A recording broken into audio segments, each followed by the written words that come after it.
Hello everyone, this is Defense Politics Asia, and this is the summary for the day of 884 and 885 for the 26th and 27th of July. And 28th of July is probably over in Ukraine. Yeah, this SITREP is a bit late because I got burnt out and I was sleeping most of it. I slept most of it away, but that's normal because of a DPA open mic. So we have a 7 hour 6 hour plus open mic discussion. So yeah, that screws up all my sleeping schedules and time, the rest time that I need. So yeah, so but talking is more important. We need to talk more. This war don't change, but there are a lot of major things that happened. The frontline changes I already have reported. So the general gist of what has happened, you should be already informed. The frontline changes report has already been published in the main channel. So this is the analysis and and reporting of what is the situation right now in the various front line. So I think it's still worth talking about, because if not, I think a lot of things may have happened over the past 24 hours, which I have not looked at it yet. So anyway, so let's go into the details. So for those looking for breaking news, unfortunately, this is not a breaking news video. So yeah, you can go and watch some other channels if that's what you're looking for. So we over the Kharkiv front, and over Kharkiv front, we still have the Russian forces continue their attack, and so as usual, we have the two sectors, the main two sectors that is of the main concern, the Lipsy sector as well as the Voschan sector. This time round, we have nothing over at the Staritsia sector. Over the Lipsy sector, the Russian forces continue their counterattack over in the Klipoki region. Ukrainian forces are trying to push back. There is still Russian forces reportedly attacking towards Lipsy. However, there is frontline changes based on Russian mapping that confirms that the Ukrainian forces have at least taken back the entire valley region at some point of the time, where so there is some gully or valley regions around here. The Ukrainian forces retaken this place. Maybe the Russians are unable to hold it, or the Russian previous claim was wrong. So, which I have suspected somewhat that might be wrong. So anyway, we have this correction there.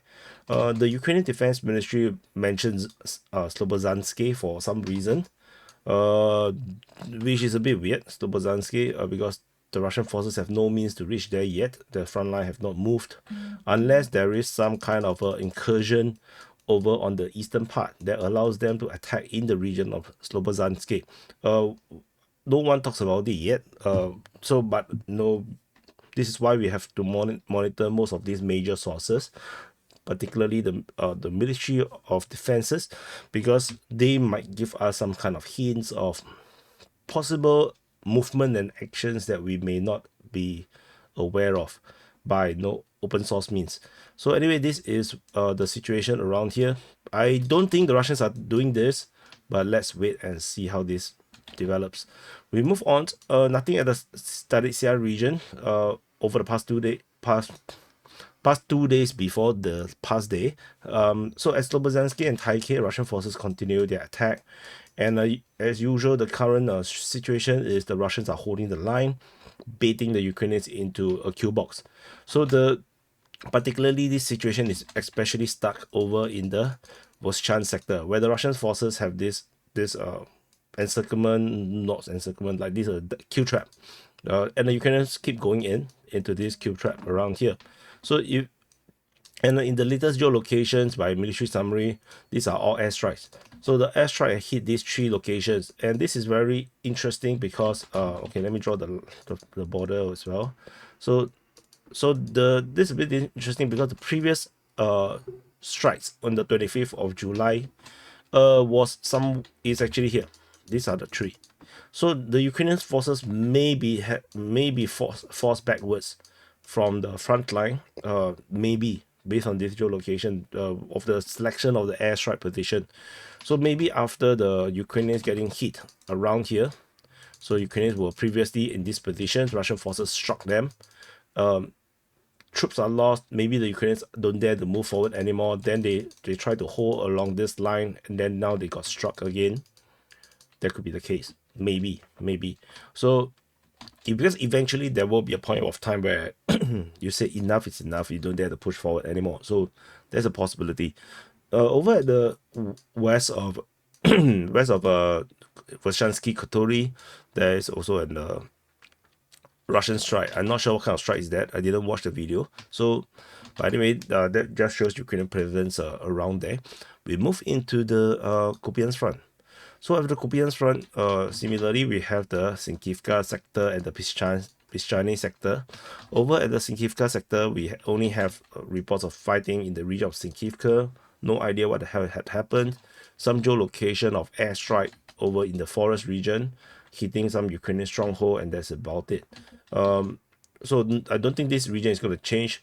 Russians are holding the line around here. This is a great place to just keep the Ukrainians very engaged, because if let's say the hypothesis, okay, my hypothesis that the Russians are holding the line deliberately, do not want to push forward, I can actually justify it through the geographical made up of this place.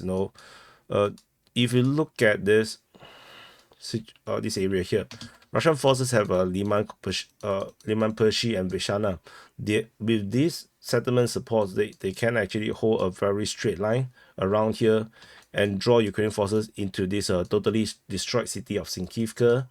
And everywhere around here, is a lot more harder for the Ukrainians to go as well. Coming from, you can see these three lines around here, this three gully valley region.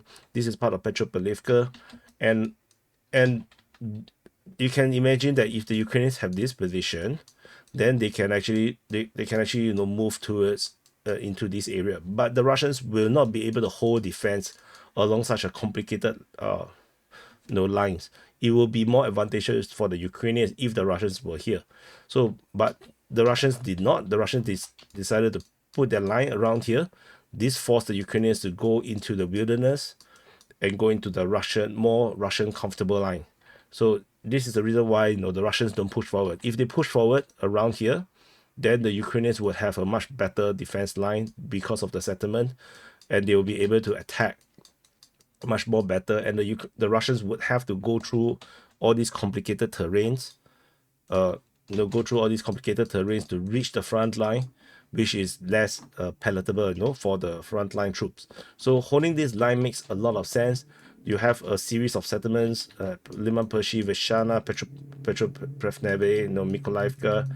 These are all good places to send in to man the front line. So the Ukrainians are the one that is being forced into going further. They are the one that have the force to go into further positions to meet the Russians or hold the line there. And the Ukrainians will go, which is a weird thing in so-called modern warfare, where we always talk about maneuver warfare.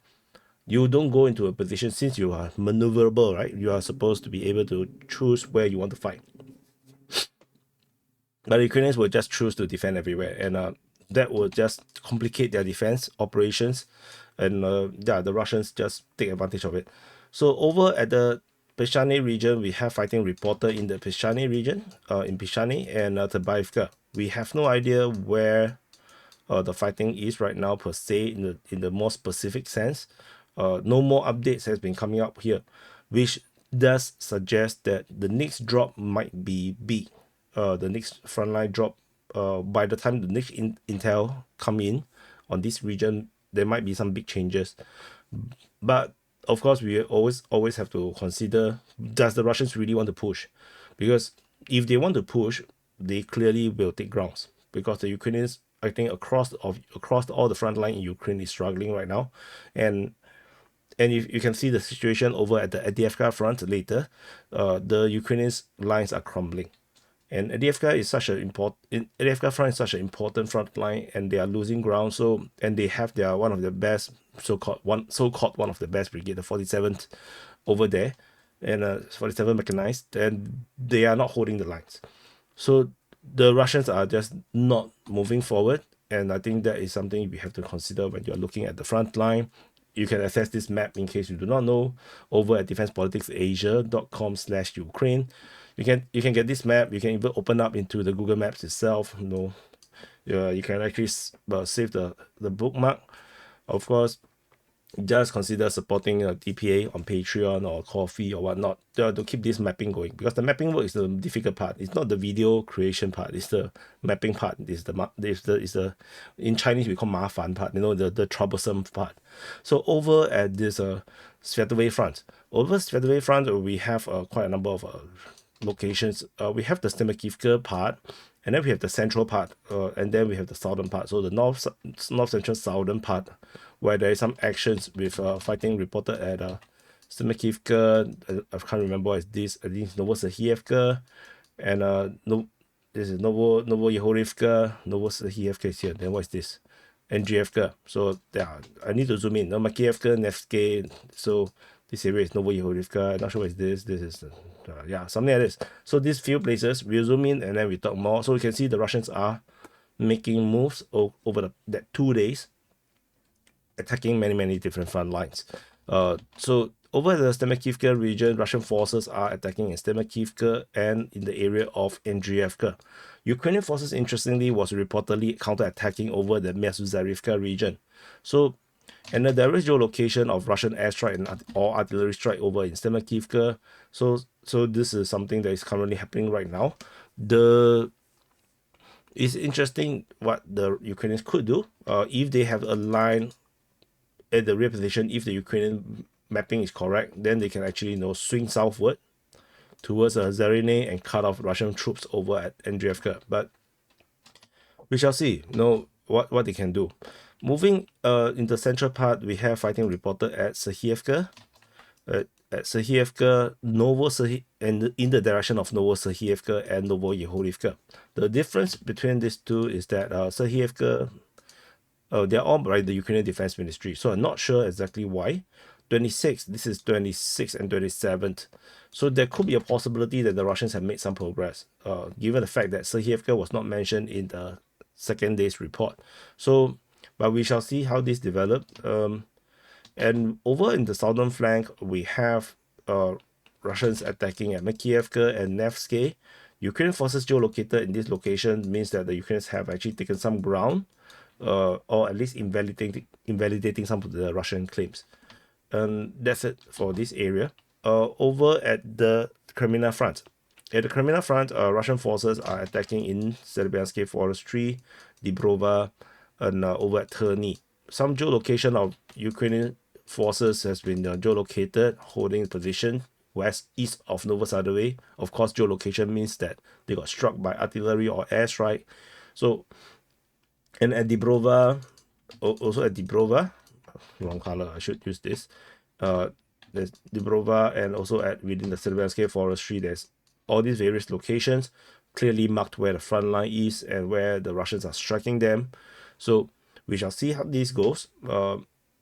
The front line here don't really change much, so I don't know how it goes. And this front line here plays a totally different role in terms of where the Russians decided to hold the line. So in this place, instead, Ukrainian forces actually have the settlements closer to the front line, whereas the Russians are the one trying to push further through the farmlands. And there's a reason for this, because if the Russians hold the line along Crimea and towards Chevuno-Popivka, there's too many forests around here. This forest will give the Ukrainians too many good hidden grounds and vector of attack that is concealed. So the Ukrainians may be able, if the Ukrainians have all these forests, they may attack in all different locations, which will cause defending problems. So pushing forward create a lot of buffer zone between the forest and between the forest and the current front line. So if the Ukrainians try to push through, they will be spotted. They can be destroyed more easily rather than when they are fighting in the forest. For the Ukrainians, they are holding a forward line. Behind them, there is this river. This is the Zarabets River, and this Zarabets River actually creates logistical problem as well. The Ukrainians it's not able to just cross over to the front line easily from the other side. So there is some choke points here and there. So it's not exactly 100% the best position, but the Ukrainians always choose to defend a much more difficult line somehow, rather than choose a easier line to defend, like the Russians. The Russians like to hold a river, hold the river bank. The Ukrainians like to create difficulties for themselves somehow. I do not know why. So over the Sivers front, Russian forces are is seemingly paused or slowed down their Sivers offensive. I'm not sure. Fighting is only reported in Verkhnokanyamsky, Sperne, and in the Ivano-Darivka region. So the front line, the active front line is around here. The Perezhne region, there is seemingly no more reports. Maybe the strategy now is just to focus on attacking towards Sivers to break the line in this way. Maybe, yeah. And they do not want to push this one out first, because if they push through from Rozdolivka, then it will just be a frontal attack. There's no flanks to help them, so it may be way more difficult. So that could be a possibility. So we shall see how this goes. Somehow, of course, you have to do a frontal attacks at some point, because you just don't have the flanks. So no, I'm not saying that they do not do frontal attacks. They have to. No, it's just part of war. Over at the Bakhmut front, we have fighting reported in Horakorivka, Chasivya, Stuposhki, and Andrievka. So the Andrievka one was interesting. The report on the 27th say that the enemy tried to advance in the position, okay, with air support. So nothing very significant. I remember something different, but okay, that's it. So Bakhmut front have seemed to be quietened down again. Not much again. I thought it may be previously I thought that there will be a Bakhmut offensive, that the massive push towards the canal. But these 2 days with lack of reporting on the northern flank might suggest that the Russians decided not to, for various reasons. Maybe the Ukrainian defense are too strong. Maybe they change of strategy. For example, this comes in the same time where they stop the push towards Perezhne. So just something to take note of. Geolocation of some armored vehicle, a Humvee getting destroyed. So there is all these rumors about Russian forces trying to push into Chasivya. Personally, I still think that they are not planning to do it. I don't think it's worth doing it. Strategically speaking, tactically speaking, there is just no meaning. Chasivya is just too complicated a place to attack, and it doesn't really give Russian much. So you can see very hilly, and very up and down. It's a bit like fighting in the jungles of Vietnam. It's just up and down, up and down, up and down. A lot of lakes, then sudden high grounds, lakes on the high grounds. So this kind of place is good for snipers, ambushes. It's just not worth going into it. It's like going there to die. So I don't think the Russians should go into there. And even if you take Chasivya, it doesn't change much, because you still have to deal with Konstantinivka. And then putting Konstantinivka into a frontline city, without another flank, it will be like Bakhmut. It will be very, very costly. So yeah, I still don't believe in the Chasivya offensive. Over in the New York front, so at the New York front, we have fighting reported over in the Pivnishne, towards Torex, and in the Zalizne region, and over at New York. There is no major intel drop around for New York, so in the New York front. So that's all we know about the operations, and so that's it for this area. So the most exciting part, so interesting, is that this is the Avdiivka front. Now we have reached the Avdiivka front. Avdiivka city is here. As you can see, we are getting further and further away. Avdiivka, so let's measure. So from the furthest point of the front line to Avdiivka is already 25 kilometers. From Vodyzenka to Avdiivka center is 23.9 kilometers. We have already went so far from Avdiivka city. It's about time, it's almost about time we have to call this a new front.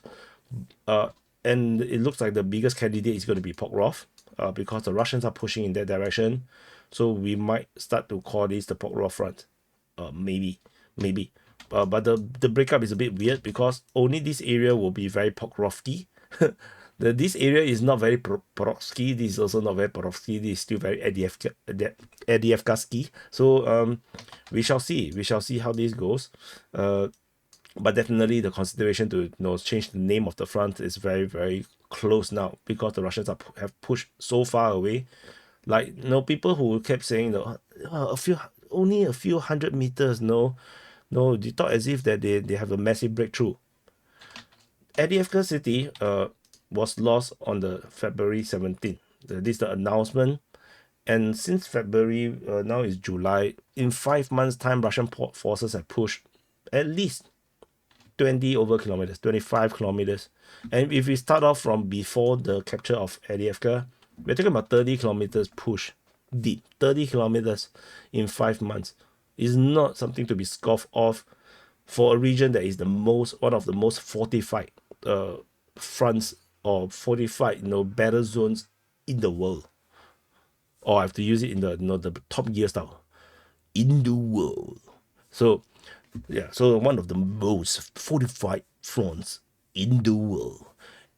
So so this is something that we have to take into consideration. How big the losses the Ukrainians have gotten. All these fronts, all these grounds, loss is massive, and it remains to be seen.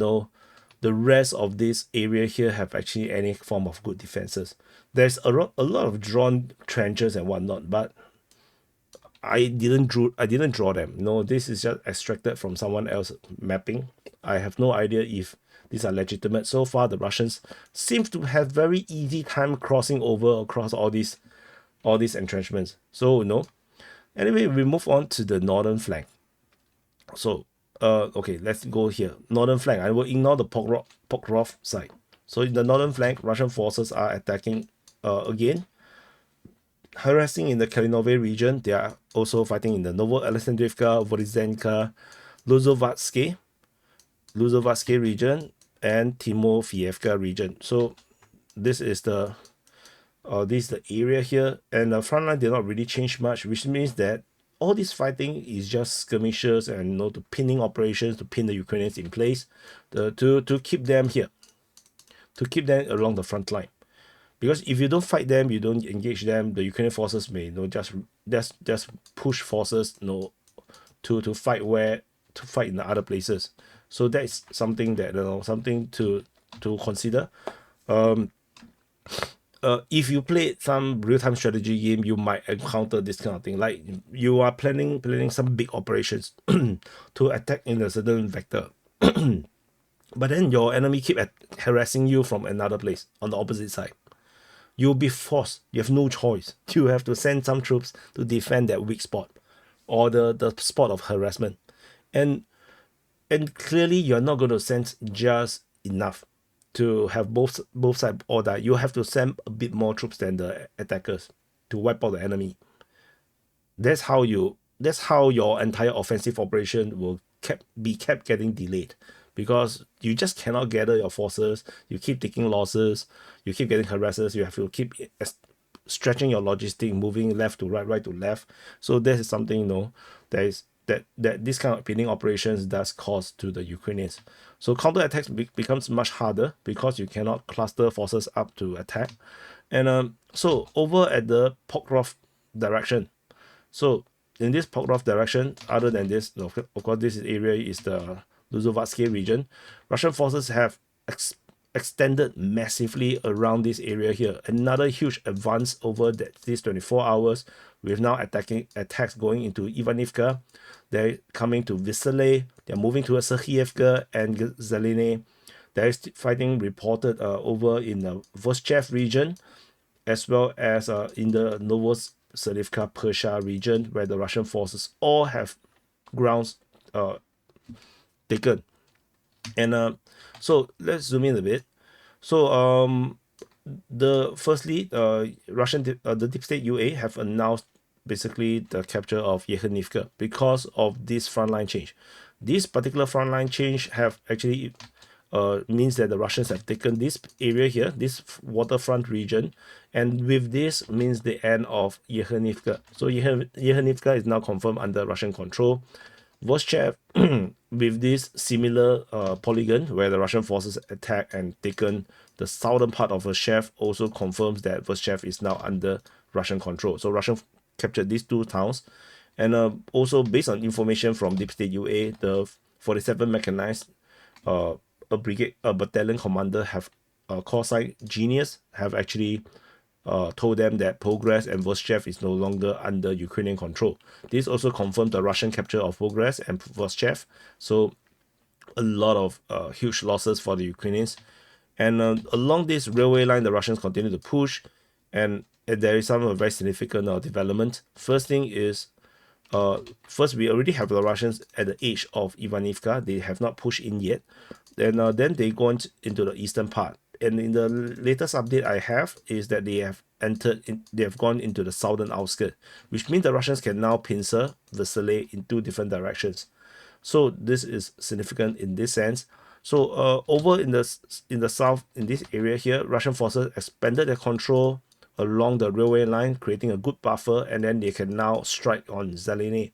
And this development is corroborated by the Ukrainian Defense Ministry, as they mentioned Serhievka in their report. This is the first time we have seen Serhievka appearing in the report, and this corroborates that the Russians are here. There is no way Ukrainian Defense Ministry will say that it's fighting at Serhievka unless Russian forces captured Zeleny or Novozeleny or Vasily. The only spot here is to go through this area. And the fact that we have mapping drawing in this way, so that corroborates the fighting at Serhievka, which means that this is actually a confirmed development. So Russian forces are pushing very quickly, and in this direction there is a few interesting situation. Previously I mentioned Ukrainian forces have the three bosses, Khrolivka, Birograd, and then Pokrov. So you get a small boss, medium boss, and then the big boss. Once you take the big boss, Ukrainian lines will be totally messed up. The entire front, at Donetsk front, at Avdiivka front, Bakhmut front, all will be severely affected by the fall of Pokrov. So I thought that the Russians will push in this direction. This is what I thought they would do. But instead of this, the Russians are now pushing southward. They're pushing southeastward, and then maybe they want to go along the railway line, which also works, which means that they can avoid fighting Khrolivka. They may even avoid fighting Kronograd and go straight for Pokrov. And then they can actually go down this highway, cut the highway. That is also a possibility. So a lot of possibilities for the Russians now, if the Ukrainians continue to not defend the lines. And I have no idea where the Ukrainians is going to hold the next front line, because everywhere looks horrible. Doesn't look like there's a clear place where I think the Ukrainians should hold the line, and the Russians are making such quick pushes. So generally speaking, it looks like all looks pretty much the same. It doesn't, nowhere looks particularly very, very interesting. So this highway here leads all the way to the Nevelsky region. So cutting this highway might help the Russian forces to take this area here. Might help to quicken the pace of taking all these locations. So, and if they fight as Selidove, then of course this doesn't change a lot. But because Ukrainians still can actually reinforce from this Marinka line all the way to this entire main line here. So I don't think this is going to make much difference to capture Selidove. So, but cutting the highway does help, I guess, in taking down this very difficult place. So Kharkivka Nevelsky region is extremely difficult for the Russians. So I think that is a worthy move, I guess, to cut off this road. So Russian forces have basically almost finished conquest of Novoselivka, Persia. We already have Ryba talking about the capture of Novoselivka, Persia. Mapping wise, we have only left this little bit here, which I think is uninhabited by Ukrainian forces anymore. Ukrainian mapping have basically mapped that the Novoselivka, Persia is mostly under Russian control, with this massive push across everywhere. And the fact that it's pushed everywhere means that everywhere the Ukrainian forces may have redrawn. So that's how I look at it. And this line continues to extend all the way to the west of Umansky and at Yasnoborodivka. So this entire line is moving quickly towards Nekushne. So I think the Ukrainian forces may have already withdrawn from this entire area, because this is without Novoselivka, Persia, and Yasnoborodivka. This line is very, very hard to hold. I think they're withdrawing to the west of the Voschar River. So in case you can't see the river, so there's this Voschar River here. So I think they will cross over to the western part, and I think this is where they will hold the next line around here. And as I mentioned, this highway, if the Russians are able to cut it anywhere, then Khalivka region and the Nebraska region will be much easier. So far, these two front line here seems to be very difficult. Russian forces are unable to push to Khalivka. Even Netelove, south of Yasnoborodivka, they are having problems. And the Nevelske had always been a problem. The Russians have always struggled to break through over here. So maybe the breaking of the highway may make a big difference. How big, I'm not sure, because the Ukrainians can still reinforce from the southwest. So it's not exactly say no, it's a kill switch. It's not a kill switch yet. So that is what it is. Over in the Battle of Krasnohorivka in the Donetsk front, massive update with Russian forces taking basically all of the main city. The main city of Krasnohorivka is now almost entirely under Russian control. In terms of Ukrainian mapping, only this part and this part is not under Ukrainian mapping. Is based on Russian claims, but I think it's pretty much there. But Battle of Krasnohorivka is not over. This area here is also Krasnohorivka. So this northern half of Krasnohorivka is a very different built. The city planning over here is very, very different. So Russian forces taking the full main city. Now they will start the battle along this Lozova River. It will be interesting to see how the Russians going to go about doing this. Probably the southern part will be important. The northern part of this river, so that there's a river around here, this through here. Let me use another color. Yeah, so the settlement is cut into half through the river. The Russians will have to attack from a different vector, and they have to find a place to do a crossing. So not so easy operation. So the Battle of Krasnohorivka will continue, but we shall see how this goes. So some fighting reported at Georgievka and Maximilianivka. Some of frontline change is based on Russian claims, so not very important over there. I already covered that in the frontline changes report.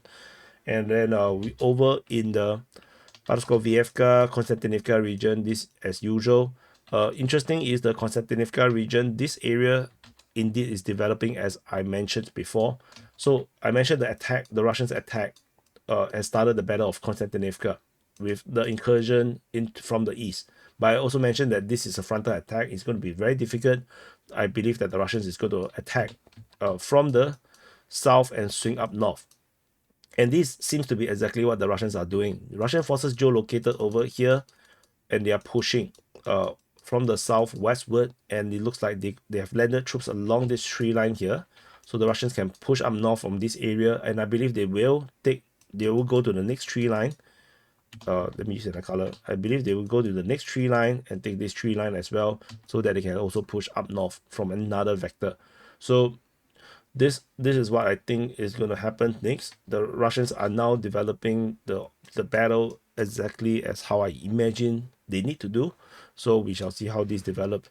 Some geolocation of a Ukrainian tank getting destroyed west of Konstantinivka. So that's about it. That you can notice that there's a lot lesser geolocations into the rear positions, because I think it's just not very meaningful. So that's why I don't map them in anymore, except unless they're very near to the front line. So at the Vodian region, we have some updates. Russian forces is being geolocated in the new position, signifying new Russian development around in the Vodian region. And this time round, they are now firmly close to the highway, around 2 kilometers. So 2 kilometers between the highway of Konstantinivka to Voleda. So Russian forces are getting close. This area here, of course, the previous incursion, it doesn't feel like the Russians are there. Because usually if they are there, we'll hear more about it. So clearly that suicide charge have suicided themselves. So I'm not sure why the Russians sometimes do this kind of stupid thing. They just rush down the road and then die. For what? I have no idea. These kind of heroic actions tend to be quite pointless. Of course, we saw the Ukrainians did exactly the same thing over at the uh battle of what is Krasnohorivka. So previously we have this Ukrainian charge, then they died. Is this kind of a mad charge, is really a waste of resources and manpower. People should stop doing that. It's not worth dying in this way. You are not going to hold a position with 10 men. Right? You just aren't. So so there is some airstrike geolocated in Preshestivka. Over at the Velika Novosilka sector, Russian forces allegedly was attacking in the Uruzhaine region, according to the Ukrainian Defense Ministry on the 26th.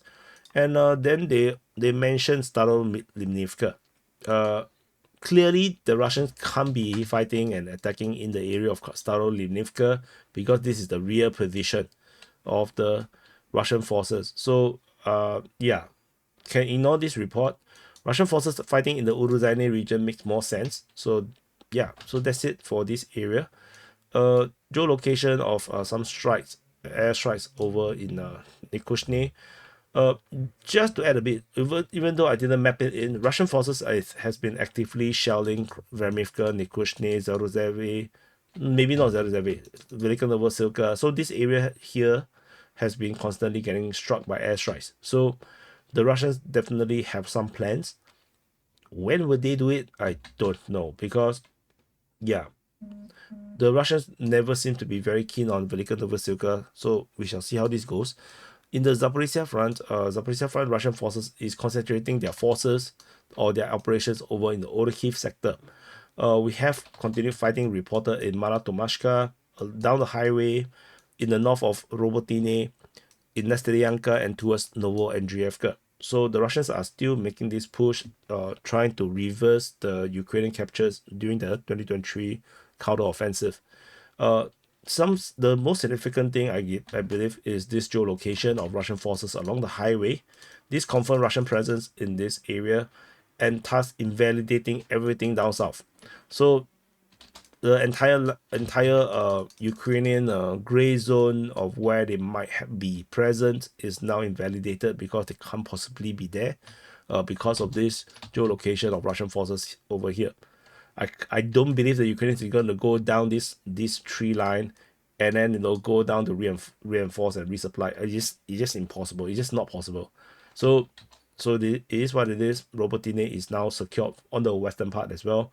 So we move on to the Kherson front. At Kherson front, we have some fighting reported in the Pridniprovsky region. According to the Ukrainian Defense Ministry on the 27th, Russian Defense Ministry simply mentioned shelling over at Tyakhinka and Poyantivka. And we have geolocation of further strikes over at Bakhunka and over at Odradomianka. So that's about it over Kherson front. Very, very quiet now, I would say. Pretty much all the same thing. Ukrainians try to protect the bank and then they just attracting airstrikes. So yeah, not exactly the best thing to do, but they have no choice. It's the Ukrainian way of things. So that's it. So this is the entire situation report for the day of 8/84 and 8/85 for the 26th and 27th of July.